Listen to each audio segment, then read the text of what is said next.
this is all dealing with the Nuremberg trial. Probably has nothing to do at all with the Beatles. I want you to know that. Okay, I'm just waiting for the switch to be pulled. Welcome to Jamestown, New York. Welcome to Chautauqua, and I look forward to seeing you tomorrow night at the casino restaurant. I'm looking forward to playing there. How long's your tour been? We came in on the 30th of June. We're doing about 12 to 14 dates. We fly back again. Our last date will be actually on the 16th, which is at the Alicante County Fair. And then on the 17th we fly back to England. So we should land back in England afternoon of the 18th of this month. The Pete Best Band, how long have you guys been together? Pete Best Band in total since 1988, there's been different lineups. 1988 we reformed after doing a one-off concert in Liverpool at a Beatles convention. Hence I got back into the business again as a result of that. But this particular lineup, the Pete Best Band has been going since 88, but this lineup, close to 5 years. So really during that period of time from 1962 when you left the Beatles until 1988, that was not a part of your life? Oh yeah. I mean, you can't take, how many years out, just, cut it out. It was very much 62, I stayed in, after the dismissal, I stayed in show business until 68. And then I was married, and I had first the 2 daughters. So after touring the world and doing a couple of tours of Canada and America and recording in America, we were forced to come back home to England because of the Musicians' Union. We got caught up in a conflict between the English Musicians' Union and the American Musicians' Union. And as a result of it, they turned around and said that I could stay. But it was very much a case that the boys would have to go back home. And I couldn't do that. So it was very much a case we packed our bags and went back home again. Things had changed. And we persevered. And in 68, I decided that I'd had enough. I had to start looking towards bringing up my family. And that's basically what I did. Talk about your family. Talk about my family. Family at the moment, been married for 40 years. Same girl, love the bones of her, called Kathy.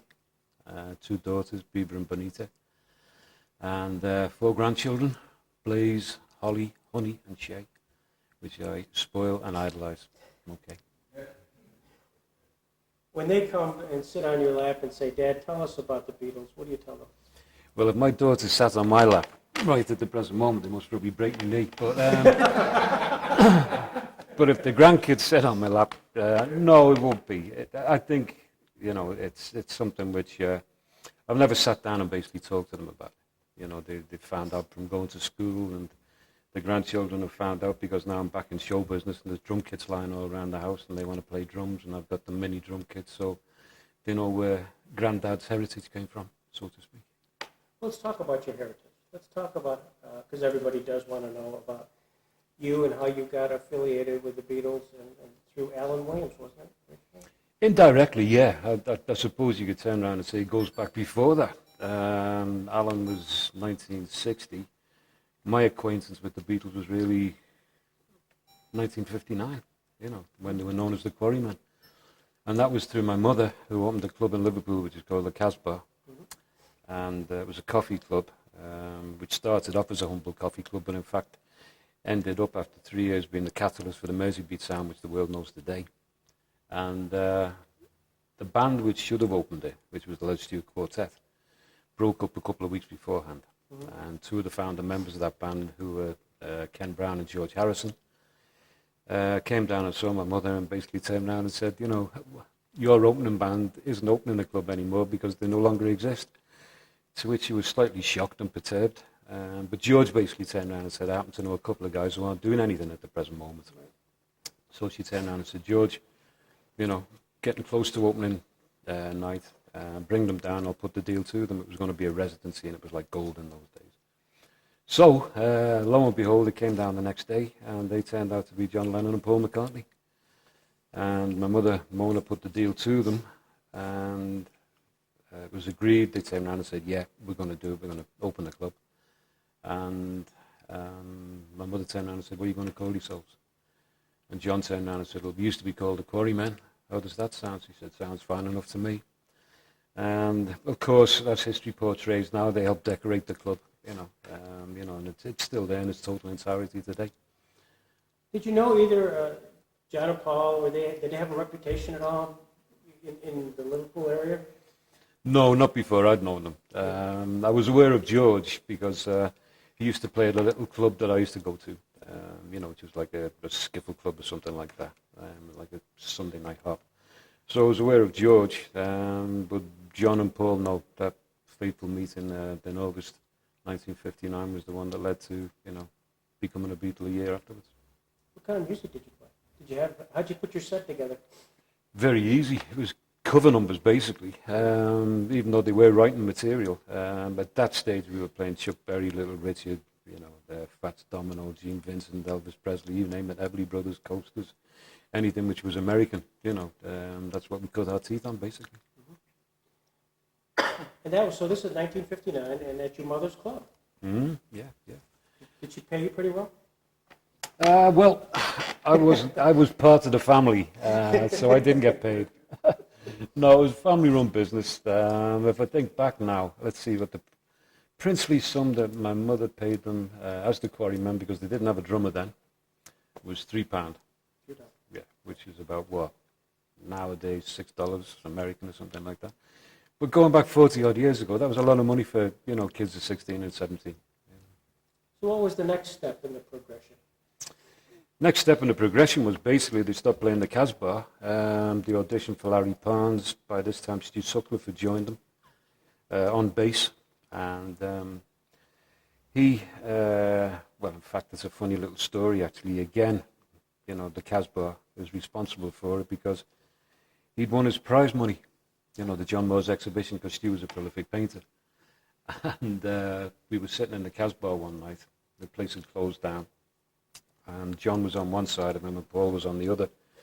And they knew that he'd won this money. And basically, they needed someone to play bass. And they'd seen a nice Hofner bass guitar in the shop window.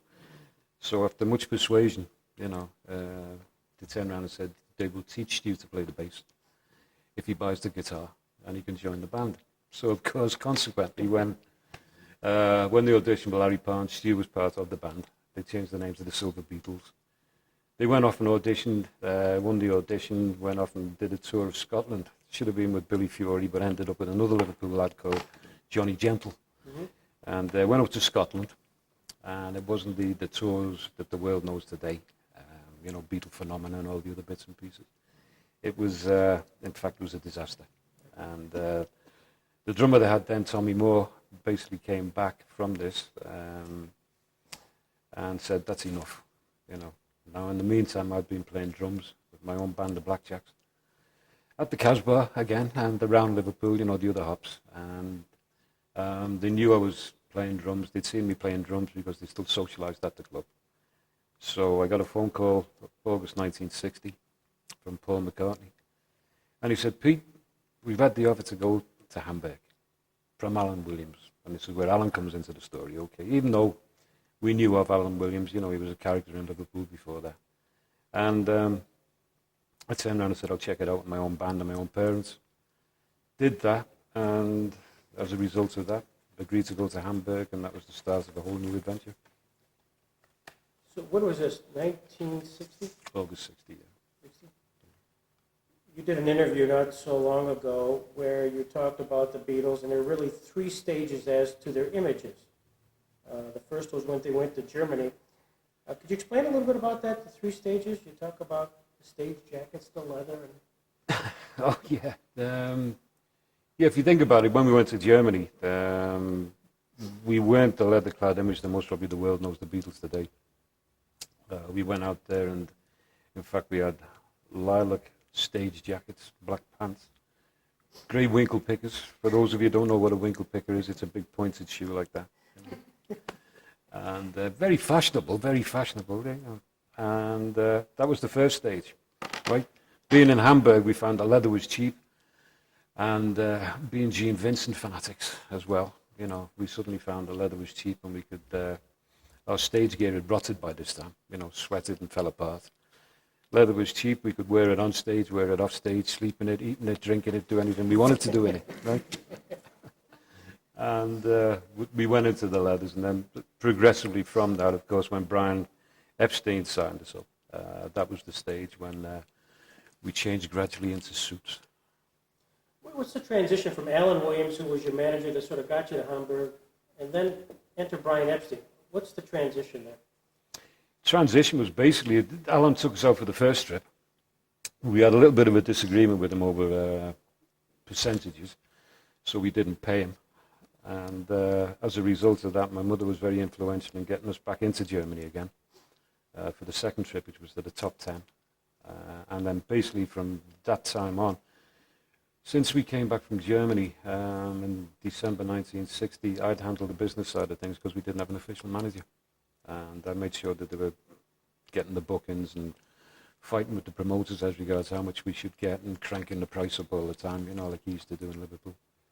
And then my mother helped. You know, she was one of the unsung heroes as regards, you know, the management of the Beatles.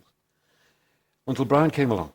And of course, that was, now we're talking around about October 1961. Mm-hmm. Brian came along. He knew who the Beatles were. You know, he couldn't miss us. We were in his record shop pestering, you know, the girls were swooning and screaming every time we stepped in the place. And one fateful day he came up and there was a message left with Bob Wooler. We played the Cavern. And the message basically turned around and said, Brian Epstein would like to see us in his offices. So we turned around and said, fine, you know, we are the Beatles, you have to wait. So we went to our little watering hole, which was the Grapes, and we had our dinner, which was a couple of pints of brown mixed and a pie. And then off we staggered down to Brian Epstein's. And, when we got there, Brian basically turned around and talked around the subject, and then he said, know of you, and would be very, very interested in you managing the band. And it was a case of, okay, we'll go away and think about it. And we did, and we talked it over with our parents. They turned around and said, yes, seems a wise move. We had a vote. We looked at it, and we turned around and said, okay, you know, he owns a record shop, got a lot of money, drives a big flash car, wears a pinstripe suit. That's the guy for us. So Brian was voted in, and you know, he became the official manager. What was the big difference between what Brian Epstein was trying to accomplish, what Alan Williams was trying to accomplish? I think the difference was Alan didn't have the time because of the circumstances and what happened. I suppose you could turn around and say Alan's involvement with the Beatles was minimal. Mm-hmm. You know, yes, he was very instrumental and responsible for getting us out there on the first trip. After that, he sort of paled into insignificance. He was still in and around Liverpool. He's still a character. You know, a lot of people remember the antics that he used to get up to and still gets up to. But it's very much a case of then he took a back seat, basically, as the Beatles sort of climbed up on the Merseybeat era, you know, became the number one band in Liverpool. He was always there, you know, he was always in the background, sort of turning around and saying, hey, hang on, remember I took you out to Germany and you still owe me some money. But it was very tongue-in-cheek. And really, until, I suppose you could turn around and say Brian Epstein came along, you know, the managership and the direction that the band was going in was very much left up to ourselves. When did you go from the Silver Beatles to the Beatles? That happened very, very quickly. Okay, there were the Silver Beatles, different spellings, when they were in Scotland on that first particular tour. When I joined them on the way over to Germany, we had I suppose you could turn around and say a conflab in the van. Because we didn't fly over, we went on the old bus and boat trip with all the equipment stuck on the top of the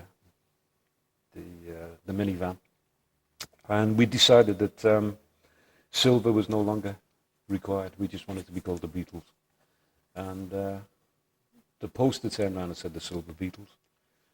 We struck it out, right? And hence, from that day on, we were the Beatles. Which consisted of, was it at the time 5 members? 5 initially because Stu Sutcliffe was with us. And then Stu decided to leave the band just prior to the recording session with Polydor. And that'd be around about June 61. And for those of you who don't know, Stu was a prolific artist. And by this time he'd fallen madly in love with Astrid Kirchner, famous German photographer. The world knows all the photographs. And he decided, through his own volition, that he was going to go back to Hamburg College of Art and resume his painting career. During this period of time, was there one of the group that you got a little closer to than others? Oh yeah, friends with all of them, you know. But I think John was the closest one. Yeah, there was something appealed to me. I liked the sense, you know, they all had a sense of humour anyway. You know, they're all from Liverpool. But the first time I met John, there was something which, you know, made him stand out a little bit. And of course, when I actually joined the band, I got to know him a lot more because he was, you know, as a musician, you know, as opposed to being a friend, which I'd been beforehand. And it was very much a case of then you saw the complete John, which was very much a case of, I think what the world saw was the John that John Lennon wants to present to the world, which was very much, you know, caustic-witted, you know, hard-imaged, won't let anyone get too close to him. But I saw the other side of John because we spent many nights propping the bars up in Hamburg. Okay. Yes, we propped them up good and proper. And, you know, I found that, you know, there was a very tender and a very loving side of John which the world never saw at that time. And you take those two entities and you put it together, and that made the complete man for me. You know, so John was my favourite. Let's describe a little bit about George Harrison. George, youngest in the band, and even though a lot of people turn around and say that I'm quiet, I would always turn around and say that George was the quieter member of the band, okay. But even from an early age, very much into his music, trying to improve his guitar techniques all the time, and contributed an awful lot, you know. And as the world knows, even though it was the Lennon-McCartney, you know, songwriting partnership, George wrote some great classics which are out there. Paul McCartney. PR man from I should imagine the day he was born, you know, from when he came out the crib. But yeah, very much a PR man, great musician, great talent. Shown at an early age, and I think now, you know, his public relations and the way he deals with the media is one of Paul's very, you know, along with all his other multi-talented things that he does, it's one of Paul's fortes. What did you learn during that period of time that you were with the Beatles, 1960 to 62, right? Mm-hmm. As you sit here today in Jamestown, New York, in 2004, and you were to explain this to your grandchildren, kind of that period of time, what did that mean to you? What's it mean to you today? Important period of time. It was a learning period. You know, I mean, we were musicians, we were young musicians, we were put in a strange place. We were doing things and conquering boundaries and frontiers that, you know, no other band had achieved. So from that point of view, it was, you know, integral to your musical career. As regards to life experience, you know, Hamburg, don't have to say much more about that. It was the San Pauli area, the red light district of the world. You know, we were young lads, we were no angels, we enjoyed ourselves. So yeah, I mean, it was, you know, an integral part of your life, but a very important learning curve. But then it ends at one point.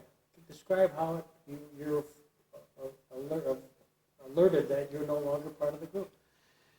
Well, we played, this is August 1962, and we played the Cabin the night before. Brian came up to see me, and he basically turned around and said, "Pete, I'd like to see you in the office in the morning." And as I mentioned before, Brian knew that I'd been in the business side of things, and since he'd taken over, you know, we'd had these little conflabs in the offices as regards, you know, should we go to that promoter, how much should we pay, is this venue good? And I just thought it was going to be another one of those because, you know, we got the recording contract and we were on our way and all the other bits and pieces with EMI. And I went in there, happy as Larry, and I could tell as soon as I walked in that Brian wasn't the same cool, calm Brian that, you know, the world saw and that we saw. Very agitated, and he talked around the subject for a while, and then just basically turned around and said, "Pete," he said, "I don't really know how to turn around and tell you this." He said, "But you're out, and Ringo will join the band on Saturday." And that was the bombshell, okay. No forewarning, and it was very much a case of, you know, your mind's totally in havoc, and it was trying to, you know, what was the reason, you know, what have I done wrong? And I said, all I could basically stumble out was, you know, what's the reason for it? And he turned around and said, well, they feel that Ringo's a better drummer. And that has never held up water because, you know, everywhere I've played in the world, people have watched and basically turned around and said, no, Pete, you're a better drummer, so there must be an ulterior motive behind it. What that ulterior motive is and what the other reasons for the dismissal, I don't know. But that was something which happened in August 62. There was quite a reaction when that was announced.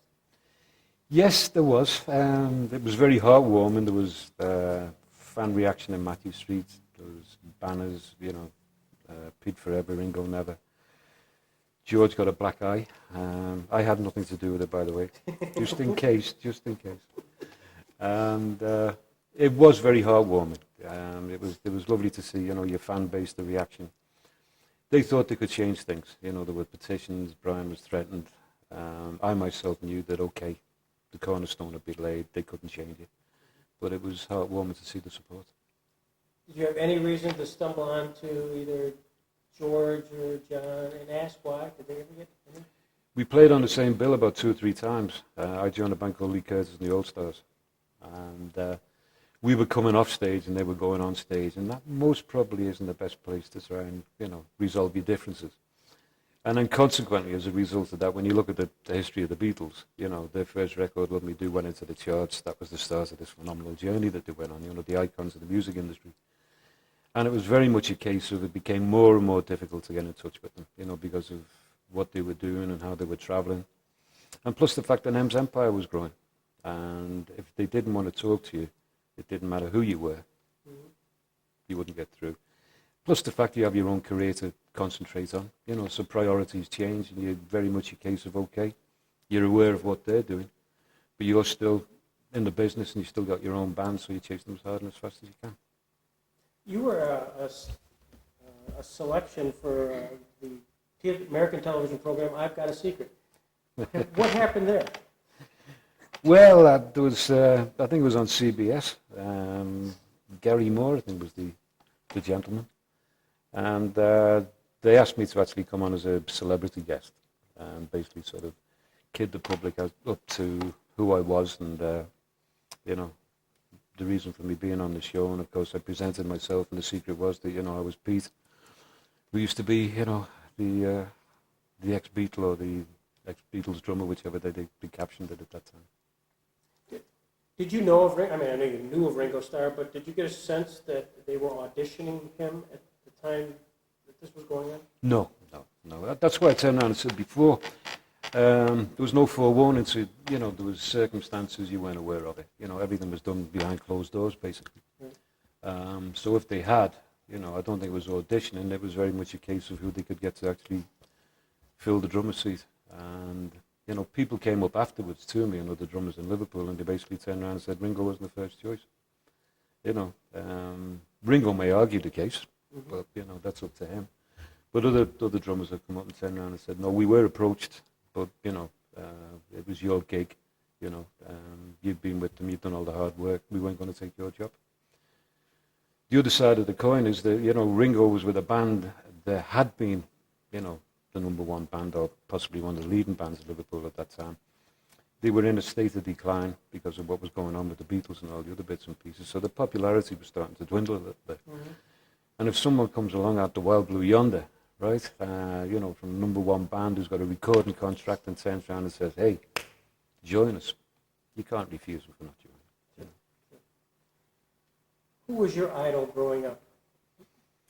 Idol growing up? Jane Russell. No, musical idol. Good answer, by the way. I understand that. Shows how old we are, doesn't it? Yep. Okay. Musical idol. I think initially, Gene Krupa. Person who got me infatuated with drums, and then from Krupa, Vincent, onwards and onwards. There's not just one idol. There's a lot of people which are out there. You mentioned Gene Vincent, and I must confess that the name I'm not familiar with it. Who was he? Gene Vincent was an American rock and roll star, famous for his leather-clad image, and unfortunately he's not alive today. But he was one of our idols, musical idol, and we were fortunate to actually play with him in Germany. So it was a dream came true when we were at the Starr Club, and we saw that Gene Vincent was going to be on the same bill. As you're touring now, what do you want the folks at Bemis Point tomorrow and other people stop you, what do you want them to walk away with? Enjoyment, basically. Yeah. You know, it's, you know, we're a band and we play good music. We're there to entertain people. We like people to get involved. I suppose the music we were playing changed because, you know, we went from a very savage, powerful, prolific rock band. With the introduction of their own material, they went in a slightly different direction. But if you'd followed suit all the way down, then you'd have moved in that direction with it. What songs that you were part of during that early era that you might recall, Pete? Let me see. Love Me Do, P.S. I Love You, Besame Mucho, Twist and Shout, Kansas City, Onwards and Onwards and Onwards. There's quite a lot. My Bonnie, of course, from the Polydor sessions as well. Did you get involved in any of the vocals at all? Then, yeah, I had my arm twisted a couple of times, as I still do today, you know. But as I said, I've got 4 great singers in the band, so I let them take the limelight. In those days, it was, as we used to turn around and say, the drummer's lament. It was, you know, the old favourite Carl Perkins number, Matchbox. You know, nearly every damn drummer in Liverpool sang that song. So that's why we called it the drummer's lament. And another one which I used to do was the peppermint twist. You know, I used to get to the front of the stage and shake my backside a little bit, you know. This was before you were married. Well, I was still shaking my backside a little bit after I was married as well, but you know, that's a different story. Brooke? I guess I have a couple questions. First one being, as you look back and you look at the success they had, do you ever stop and think what might have been? Do you have any regrets? Easy answer to that, no. A lot of people turn around and say that I'm most probably the unluckiest man in show business. And I tend to think that I'm one of the luckiest men in show business, simply because of the fact that, yes, I know finance, you know, and superstardom is, you know, wasn't there for me. But here I am, you know, 40 years down the line, I've still got a marriage which is held together, you know, still with the same girl who I idolise, grandchildren, which I mentioned before. Still got my health, great band, happiness, sense of humour. I can go out and get drunk, you know, no one gives a damn. So I enjoy it, you know, but just an aside, no, I can live, you know, I can be a normal person. I'm not pressured by, you know, being a public figure, and I enjoy it that way, you know. I'm a family man at the end of the day as well as being a musician, so I can mix and match both of them together. Do you still have, obviously, Paul's the only one that's still alive from the original group. Do you ever contact him? Do you ever speak with him? I haven't, but if you'd asked me 15 years ago, I'd have most probably turned around and said no, simply because of the fact that we were in different walks of life. But coming back into this business again, you know, I have a strange feeling that Paul and I will meet up again. You know, now whether that be, you know, on a plain level or whether it be on a social level, that I wouldn't turn around and say. And don't ask me when, because I couldn't answer that one either. But I have a strange feeling that we will meet up again. Is Stuart alive? Sorry? Is Stuart alive? No, Stu died, unfortunately, of a brain hemorrhage in April '62. Any questions anybody else have? This is a chance of a lifetime. Anybody? Yeah, Jake. I know that your mother played a big role in your life, obviously with the Casbah. How about your father? Was he involved in business at all, in entertainment or promotion? Dad was a boxing promoter. Okay, so where my mother was involved with the promotion of the Casbah, the Best family had the stadium, which was the boxing arena in Liverpool. So while she was promoting rock bands, he was promoting fights. So, but he was aware of it. He knew the involvement, but it was very much a case of, you know, that's your cup of tea. And, you know, my job is the, you know, boxing promoter. So that's what he worked on. Mickey Duff, was that time period too? Yeah. Brian London, Henry Cooper, All around then. Yeah. Terry Downs? Yeah. Fought at the stadium. Yeah. Did your dad promote any of those guys? Any of those fights? He's done some of them. Some of those were, I think Jack Solomon's did quite a few of them.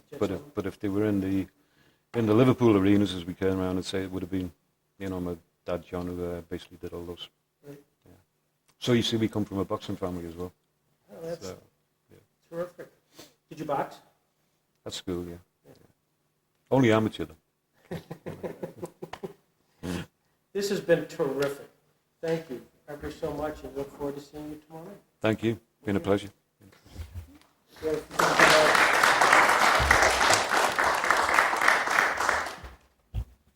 you autograph a couple things here, please? Sure.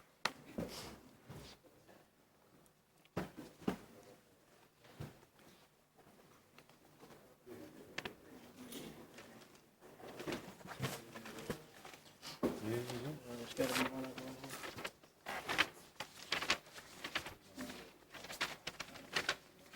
It's amazing what you can learn on the webpage.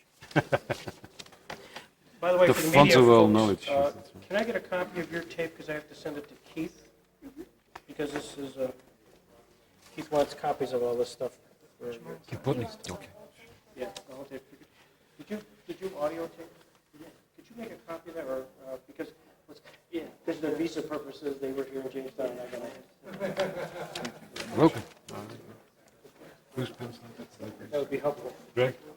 Thank you. Mind signing this here? You've probably done a few of these. Where do you want to look there? Wherever you prefer. I'll squeeze Yeah, it. good call, sir.